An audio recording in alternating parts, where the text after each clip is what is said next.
नमस्कार, आप देख रहे हैं सबसे बड़ा मुद्दा। 28 के करीब आते आते कैराना चुनाव की तस्वीर साफ होती जा रही है। वोट यहां पर कर्म पर नहीं बल्कि धर्म के नाम पर डलवाने की साजिश रची जा रही है। सहारनपुर के देवबंद से जमीयत उलेमाए हिंद ने मुस्लिमों से अपील की है कि वो बीजेपी के खिलाफ गठबंधन को वोट करें, यानी चुनाव में धर्म कोण को साफ तौर से जोड़ने की कोशिश है। और यही कोशिश बीजेपी की तरफ से भी हो चुकी है।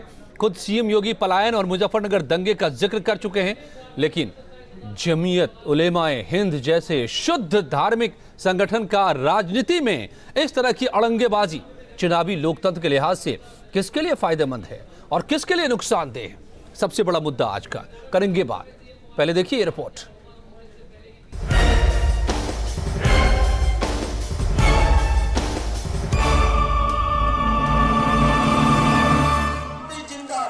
कैराना में उपचुनाव को लेकर सियासी पारा आसमान पर है। वैसे भी यहाँ की आबोहवा में सांप्रदायिक अस्थिरता किसी से छिपे नहीं है। उपचुनाव में भी इसका असर अब साफ दिख रहा है। सहारनपुर के देवबंद की जमीयत उलेमा हिंद ने मुस्लिमों से अपील की है कि वो बीजेपी को वोट न करें। मोदी सरकार से पूरा हिंदुस्तान और पूरी सियासी जमातें सभी परेशान हैं और दुखी हैं। इसलिए मेरे सबसे ये अपील है और कहना ये है कि अगरचे शदीद गर्मी है, रमज़ान का मौसम है, मुसलमानों को भी चाहिए कि वो ज़्यादा से ज़्यादा वोट पोल करें और मुल्क को आगे ले जाने में अपोजिशन की मदद करें। यानी उपचुनाव में धर्म कोण ढूंढ लिया गया है। हालांकि उनके इस बयान की कांग्रेस ने निंदा की है। अगर वाकई वो धार्मिक संस्थान हैं तो उनको राजनीति में इस तरह से अपने आप को नहीं खर्चना चाहिए, अपने आप को दूरी बनाए। हाँ, ये अलग है, आपकी विचारधारा हो सकती है, लेकिन सार्वजनिक तौर से इस तरह की कोई अपील जारी करें, ये लोकतंत्र के लिए अच्छी चीज़ नहीं है। जमीयत उलेमा हिंद के इस बयान को बीजेपी विरोधियों का बयान मान रही है। बीजेपी का आरोप है कि गठबंधन अपनी हार देखकर धार्मिक संस्थान को अपना हथियार बना रहा है। राजनीतिक दलों को भी धार्मिक संस्थानों को शिखंडी के रूप में प्रयोग नहीं करना चाहिए और राजनीति में खुल के आना चाहिए। गुणदोष के आधार पर जनता फैसला करती है और वो अपना फैसला चुन चुकी है और भारतीय जनता पार्टी के प्रत्याशियों को वह भारी बहुमत से जिता रही है। इसीलिए राजनीतिक दल अब फतवा दिलवाने के षड्यंत्र में लग गए हैं। सवाल ये उठता है कि आखिर क्या वजह है कि कैराना में धर्म कोण को ढूंढा गया है। अगर जातिगत समीकरण पर गौर करें तो मुस्लिम यहाँ सबसे बड़ी आबादी है, करीब 5.5 लाख मुसलमान वोटर हैं, तो दूसरे नंबर पर दलित हैं जो करीब 2 लाख हैं, पिछड़ी जाति 4 लाख, जाट 1.5 लाख, गुर्जर 1,30,000, राजपूत 75,000, ब्राह्मण 60,000 और वैश्य 55,000। तो इस समीकरण की वजह से धर्म आधारित राजनीति का सहारा लिया जा रहा है। ये सवाल सिर्फ जमीयत को लेकर ही नहीं है, सवाल बीजेपी पर भी उठता है, क्योंकि खुद सीएम पलायन और दंगे का जिक्र चुनावी सभाओं में कर चुके हैं। क्योंकि उन पर कलंक लगा है मुजफ्फरनगर के दंगों का, मुजफ्फरनगर में निर्दोष लोगों की मौत का, और निर्दोष लोगों के हाथों से इनके हाथ सने हुए हैं। अगर पिछली सरकारों ने कार्य किया होता तो स्वर्गीय बाबू हुकुम सिंह जी को कैराना के पलायन की घटना को लेकर के सड़क से लेकर के संसद तक आंदोलन नहीं करना पड़ता। वैसे राज्य सरकार के मंत्री ओम प्रकाश राजभर तो दावा कर रहे हैं कि सूबे का 85% मुसलमान हमेशा समाजवादी पार्टी को वोट करता है। के डेट में कोई लाख फतवा जारी करे, मुस्लिम मतदाता लगभग 90% 85% समाजवादी पार्टी के साथ है। दरअसल कैराना का चुनाव सत्ताधारी बीजेपी के साथ साथ गठबंधन के समाजवादी पार्टी और आरएलडी के लिए आन की लड़ाई है, और इस लड़ाई को किसी भी कीमत पर जीतने की कोशिश हर दल कर रहा है। संभव है आखिरी दांव के लिए दोनों तरफ से धर्म कोड का इस्तेमाल किया जाए। Team news state. तो जमीयत उलेमाए हिंद का इस्तेमाल कर कौन रहा है? कौन धर्म को शिखंडी बना रहा है, जैसा बीजेपी ने आरोप लगाया है? बहरहाल इस बयान पर वसीम रिजवी ने भी अपनी प्रतिक्रिया दी है। शिया वक्फ बोर्ड के चेयरमैन हैं वसीम रिजवी। जमीयत उलेमाए हिंद के बयान की उन्होंने निंदा की है और कहा है कि ऐसे बयान से कट्टरपंथी मुस्लिम देश को बांटना चाहते हैं। जो ये देवबंद के लोग हैं, ये देवबंद के मुल्लाज हैं, यही तो सब कट्टरपंथी मुल्लाज हैं। देश को बांटने का जिम्मा तो इन्हीं ने ले ही रखा है। हर आदमी को सोच समझ कर वोट करने का इख्तियार है। मुल्लाओं की ज़रूरत नहीं है कि वो हमको बताएं कि हमको किसको वोट देना है, लेकिन ज़बरदस्ती ये ऐलान करके नफरतें पैदा करते हैं।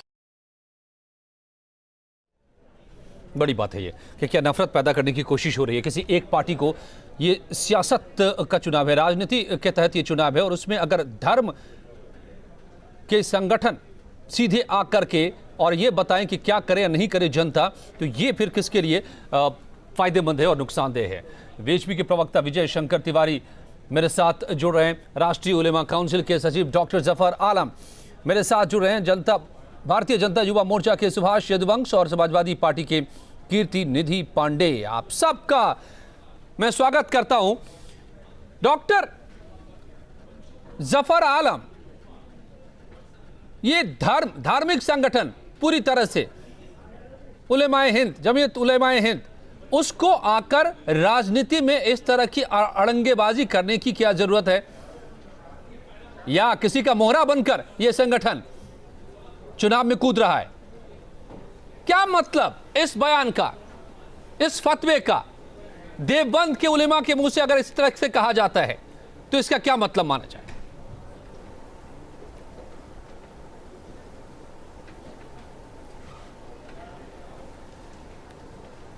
पहले मैं ये जानना चाहूंगा, ये बयान है या फतवा है जिसके बारे में आप बात कर? जो भी हो, बयान है ये, बयान है ये, और बयान जारी करके उन्होंने कहा है कि मुस्लिम बीजेपी को वोट न करें, बीजेपी विरोधी गठबंधन को वोट करें। दोनों लफ्ज इस्तेमाल किए तो इसलिए बयान चाहिए ना लोगों को, सुनने वाले आप। ठीक है, बयान है, बयान है।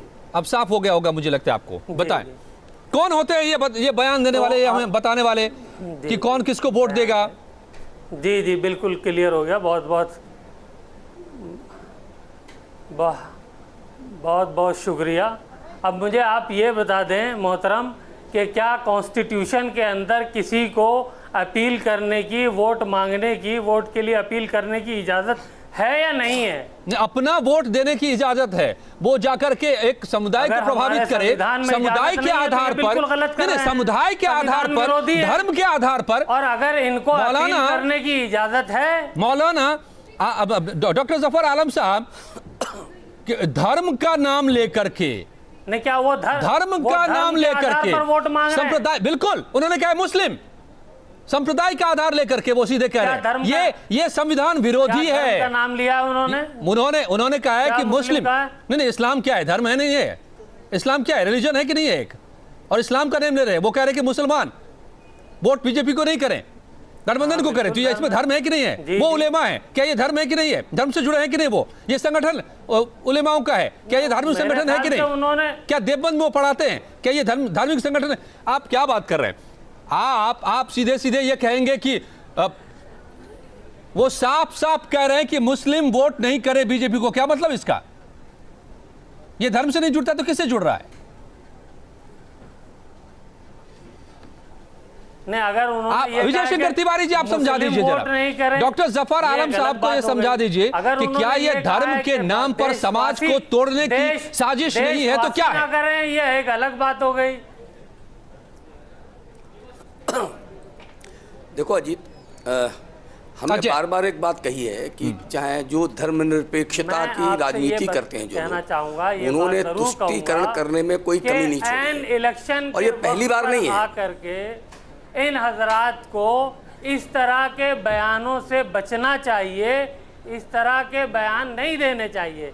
लेकिन जहाँ तक संविधान की बात है, जहाँ तक राइट्स की बात है, तो हर देशवासी को, हर नागरिक को, चाहे वो किसी भी धर्म का मानने वाला हो, चाहे वो जो है उस धर्म के बारे में पढ़ाता हो, चाहे पढ़ता हो, चाहे वो ना पढ़ता हो, उसको ये पूरी आज़ादी है कि वो किसी से अपील कर सकता है किसी को वोट देने के लिए, और किसी को वोट ना देने के लिए क्यों करेगा अपील? वो कर सकता है। माने धर्म के नाम पे बांटेगा इस देश को, धर्म के नाम पर नफरत फैलाएगा, धर्म के नाम पर कहेगा कि किसी पार्टी को देने हैं वोट और नहीं देना है। क्या बात करते हैं मौलाना? आप किस सदी में जी रहे हैं? आप लोकतंत्र को समझते हैं क्या? आप भारतीय संविधान को समझते हैं क्या? आप कैसी बात कर रहे हैं मौलाना? आप तो डॉक्टर आपके नाम के पीछे लगा हुआ है। जी, मैं लोकतंत्र को समझ रहा हूँ, उसी के हिसाब से आपको बात कर रहा हूँ कि धर्म के नाम पर एक कौम के नाम पर आप वोट डालने के लिए अपील कर सकते हैं कि ये कौम वोट किसको करे और नहीं करे, आप इसको जायज मानते हैं? डॉक्टर जफर आलम, आप इसको जायज कह रहे हैं कि एक कौम के नाम पर वोट देने की अपील की जाए? नहीं, हम खुद पॉलिटिकल पार्टी राष्ट्रीय उलमा काउंसिल से बिलोंग करते हैं। हम गांव-गांव जाते हैं और जा करके वहां पर वोट मांगते हैं। कभी किसी के खिलाफ बोलते हैं कि भाई इनको वोट नहीं देना है, कौम के नाम पर लिए कुछ नहीं, कौम के नाम पर आप वोट मांगते हैं? वोट दीजिए इनको एक बार, कौम के नाम पर आप वोट मांगते हैं क्या? लोकसभा और विधानसभा के चुनाव में क्या कौम के नाम पर आप वोट मांगते हैं? नाम पे कौन वोट मांगे? तो यही तो हम तब से कह रहे हैं, इतनी सी बात आपको समझ में नहीं आ रही है क्या कि ये जो हजरात ने दिया है बयान, उसमें कौम के नाम पर अगर वो कह रहे हैं कि किसी को वोट करें और नहीं करें, आप क्यों बातों को घुमा रहे हैं? क्यों सीधे सीधे नहीं समझ? आपको सब समझ में आ रही है बात, आपको सब समझ में आ रही है बात। नहीं, मैं बात नहीं कीर्ति पांडे जी, कौन शिखंडी बना रहा है उलेमाए काउंसिल को? मैं बात को नहीं घुमा रहा हूं, मैं बात को स्ट्रेट। कौन उनका इस्तेमाल कर रहा है? कौन धर्म का इस्तेमाल कर रहा है जिसकी आड़ में सारे काम धाम छिप जाएंगे? कह रहे थे अब उलेमा काउंसिल कहने देखिए, उलेमा काउंसिल अगर धार्मिक संगठन है तो धार्मिक संगठन के प्रमुख को इस तरीके के बयान नहीं जारी करने चाहिए। जमीयत उलेमाए हिंद के हैं, कोई भी अपील कर सकता है। जनाब मौलाना जिन्होंने ये बयान दिया है, मैं कह रहा हूँ जी, किसी भी व्यक्ति को धार्मिक व्यक्ति को इस तरीके के बयानात नहीं जारी करने चाहिए। लेकिन जो लोग आरोप लगा रहे हैं शिखंडी बनाने का, उत्तर प्रदेश के मुख्यमंत्री कौन है? भारतीय जनता पार्टी को इसका जवाब देना पड़ेगा। उत्तर प्रदेश के मुख्यमंत्री गोरक्षपीठ के महंत हैं और आज भी यहाँ, कल भी थे। क्या वो महंत पद से हट गए उत्तर प्रदेश के मुख्यमंत्री बनने के बाद?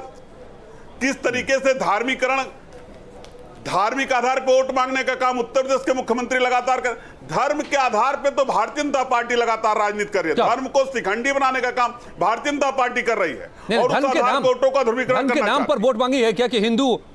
नहीं, आप मैं इसको साफ करना होगा और इसका जवाब देंगे। हमारे साथ मौजूद हैं सुभाष यदुवंशी साहब। क्या बीजेपी ये कहती है कि हिंदू मुझे वोट दो, हिंदू के नाम पर वोट? अजय जी, जिस तरीके से धार्मिक व्यक्ति के नाम पे जो सवाल आपने खड़ा किया जी, उसी सवाल को मैं आपसे पूछ रहा हूं, क्या उत्तर प्रदेश के मुख्यमंत्री गोरक्षपीठ के महंत हैं कि नहीं? आप तो बहुत दूर चले गए।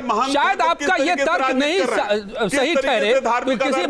किसी संविधान किसी महंत को किसी सीएम बनने से या राजनेता बनने से नहीं रोकता है।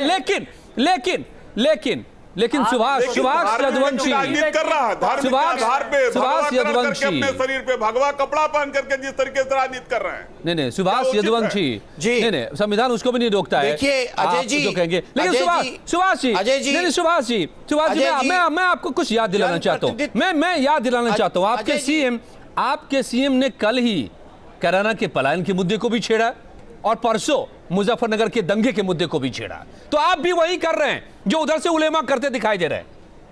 बहुत ज्यादा फर्क नहीं है। आप दोनों को एक ही मुद्दा चाहिए, इधर भी उधर भी।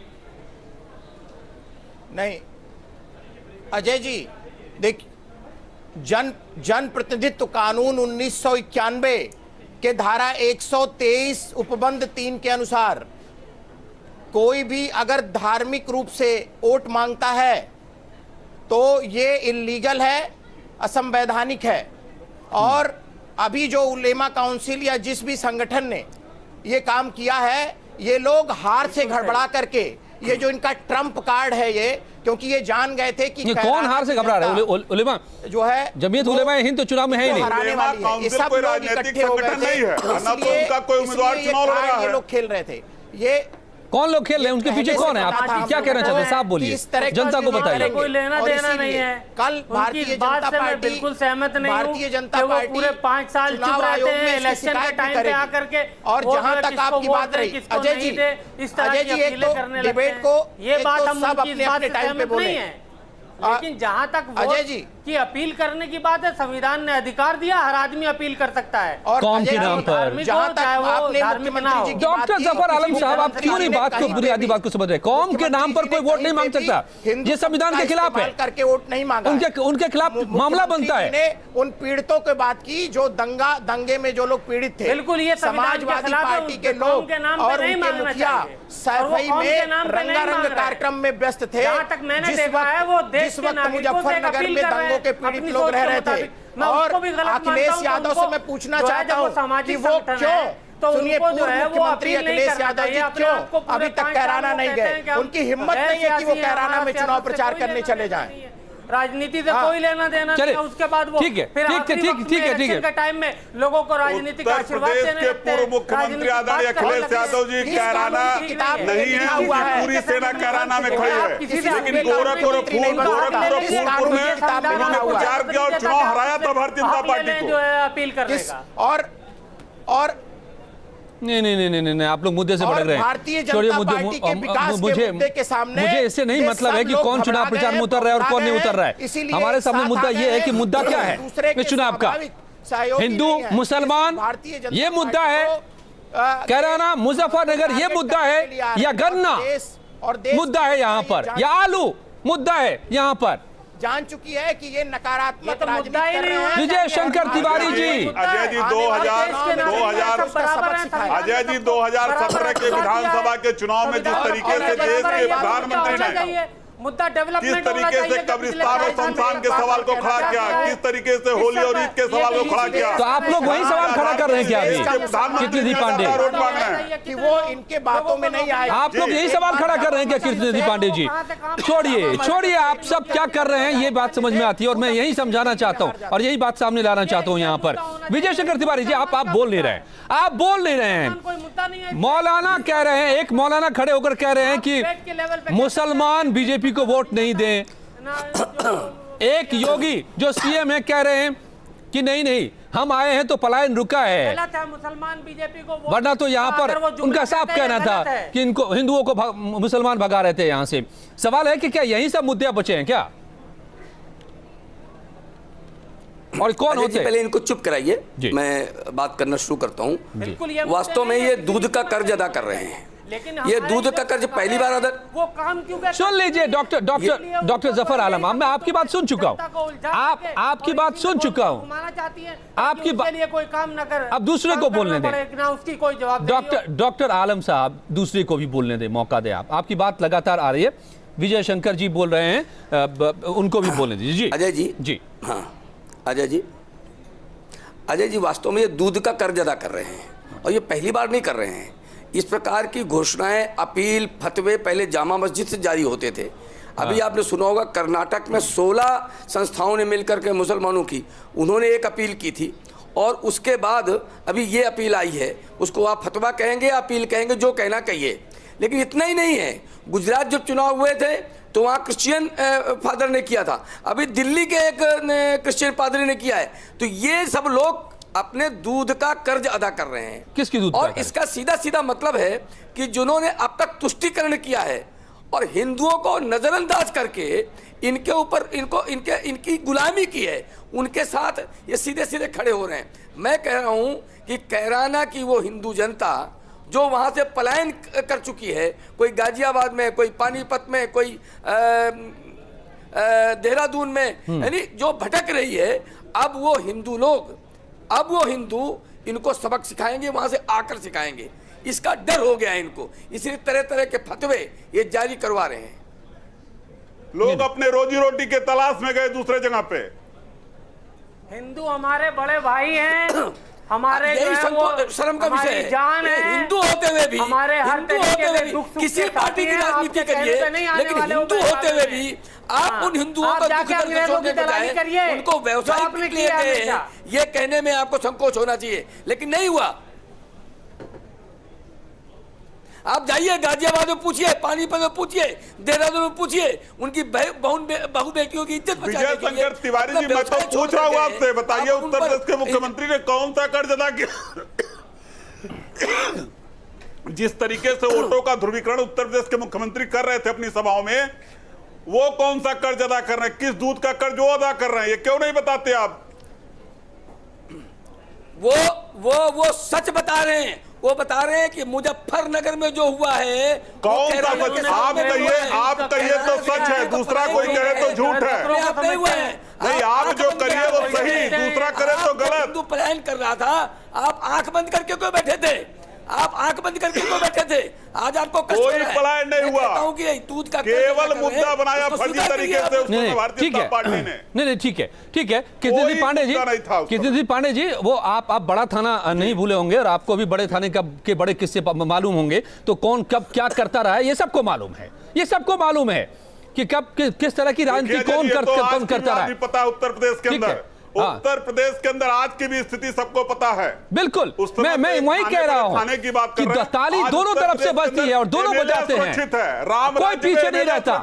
ताली, सवाल यह है, नहीं, सुभाष यदुवंशी जी, चाहे ये मौलाना ये बात कह रहे हो एक खड़े होकर के कहीं से, जिसका उनको कोई हक नहीं है, और मैं तो जनता से अपील करूंगा कि उनकी बात पर कोई तवज्जो नहीं दे, क्योंकि उनको कोई हक नहीं है कि वो कौम के नाम पर आपको वोट डालने के लिए कुछ भी अपील करें। आप मतदाता खुद तय करता है कि उसकी क्या जरूरतें हैं और वो उस जरूरत को कौन पूरी कर रहा है और कौन नहीं कर रहा है, उसके हिसाब से वोट डालें। के नाम पर, धर्म के नाम पे अपील नहीं करनी चाहिए। बिल्कुल, मैं भी इसकी निंदा करता हूं। लेकिन सुभाष यदुवंशी जी, आपके भी सीएम काम गिनाते तो ज्यादा अच्छा नहीं था क्या? मैंने पहले उनको क्यों वो पलायन और दंगे से आगे क्यों नहीं बढ़ पा रहे हैं?